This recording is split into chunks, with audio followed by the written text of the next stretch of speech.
Hello అండి, welcome to me Palamuru పిల్ల. ఈరోజు మనము ఇంట్లోనే హోటల్ స్టైల్లో చేసే విధంగా chicken fry piece bagara rice ఎలా చేయాలో ఈ వీడియోలో చూసేద్దాము. టేస్ట్ చాలా బాగుంటుందండి. ఒకసారి మీరు ఈ ప్రాసెస్లో తప్పకుండా ట్రై చేయండి. ఇంట్లోనే చేసుకొని తినొచ్చు హ్యాపీగా. బయటికి వెళ్ళి హోటల్లో వందలు పెట్టే బదులు ఇంట్లోనే హెల్తీగా ఈ విధంగా ట్రై చేయండి, అందరికి నచ్చుతుంది. ఇక్కడ నేను 1/2 కేజీ మటన్ని కడుక్కొని పక్కన పెట్టేసుకున్నానండి. స్టవ్ పైన కడాయి పెట్టేసుకొని ఆయిల్లోకి మనము జీడిపప్పు ముక్కల్ని మంచి గోల్డెన్ బ్రౌన్ కలర్ వచ్చేంత వరకు వేయించుకొని పక్కన పెట్టేసుకోవాలి. ఇదే ఆయిల్ ఇప్పుడు మనము సన్నగా కట్ చేసి పెట్టుకున్న ఆనియన్ వేసుకొని కొంచెం వేగాక దీంట్లోకి మనము అల్లం వెల్లుల్లి పేస్ట్ వేసుకొని అల్లం వెల్లుల్లి పేస్ట్ పచ్చివాసన పోయేంత వరకు వేయించుకోవాలి. అలాగే ఇందులోకి 1 టేబుల్ స్పూన్ పసుపు కూడా యాడ్ చేసుకొని అంతా ఒకసారి కలుపుకోవాలి. దీంట్లోకి మనము కడిగి పెట్టుకున్నటువంటి చికెన్ కూడా యాడ్ చేసుకొని చికెన్ కూడా పసుపు ఆనియన్ బాగా పట్టేటట్లు బాగా కలుపుకోవాలండి. ఈ విధంగా కలుపుకున్నాక ఒక 5 మినిట్స్ మూత పెట్టి చికెన్ని ఉడికించుకోవాలి. చికెన్లోంచి వాటర్ అనేది సపరేట్ అవుతుంది.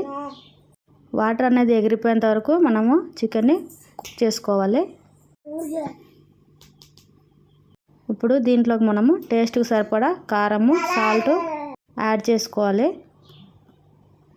అలాగే దీంట్లోకి ఇప్పుడు మనము గరం మసాలా అలాగే చికెన్ మసాలా కూడా యాడ్ చేసుకొని అంతా ఒకసారి బాగా కలుపుకోవాలి. మసాలా కొంచెం కుక్ అయ్యేంత వరకు ఫ్రై చేసుకోవాలండి చికెన్ని. ఇప్పుడు దీంట్లోకి మనము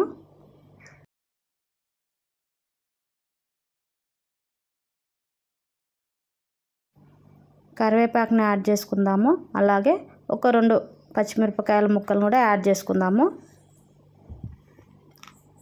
ఇవి వేగాల్సిన అవసరం లేదండి, జస్ట్ 1 నిమిషం కుక్ చేసుకుంటే సరిపోతుంది. ఇందులోకి కొంచెం కొత్తిమీర కూడా యాడ్ చేసుకుందాము. చికెన్ సాఫ్ట్గా కుక్ అయ్యేంత వరకు ఆయిల్లోనే కలుపుకుంటూ ఒక 10 మినిట్స్ పర్ఫెక్ట్గా కుక్ చేసుకోవాలండి. అప్పుడే లోపల నుంచి అనేది కూడా చికెన్ సాఫ్ట్గా కుక్ అవుతుంది.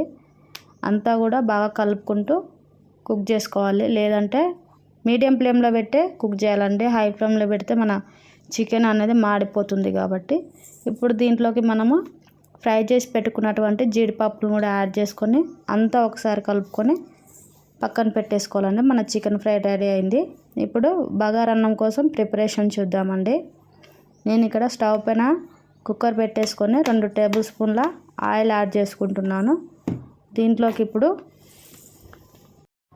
2 బిర్యానీ ఆకులు హోల్ బిర్యానీ మసాలాలు కూడా యాడ్ చేసుకుంటున్నాను. అలాగే దీంట్లోకి ఒక మీడియం సైజ్ ఆనియన్ కూడా యాడ్ చేసుకుంటున్నాను. అలాగే కొంచెం పుదీనా, 2 పచ్చిమిరపకాయ చీలికలు, కొంచెం కరివేపాకు కూడా యాడ్ చేసుకుంటున్నాను. ఇందులోకి 1 టేబుల్ స్పూన్ అల్లం వెల్లుల్లి పేస్ట్ వేసుకొని అల్లం వెల్లుల్లి పేస్ట్ పచ్చివాసన పోయేంత వరకు ఫ్రై చేసుకోవాలి. ఇందులోకి నేను 1 గ్లాస్ రైస్ తీసుకున్నా కాబట్టి 2 గ్లాస్ వాటర్ వేసుకుంటున్నాను ఎసరికి.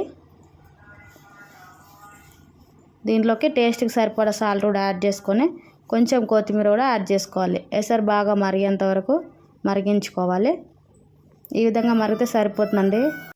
దీంట్లోకి కడిగి పెట్టుకున్నటువంటి రైస్ని కూడా యాడ్ చేసుకోవాలి.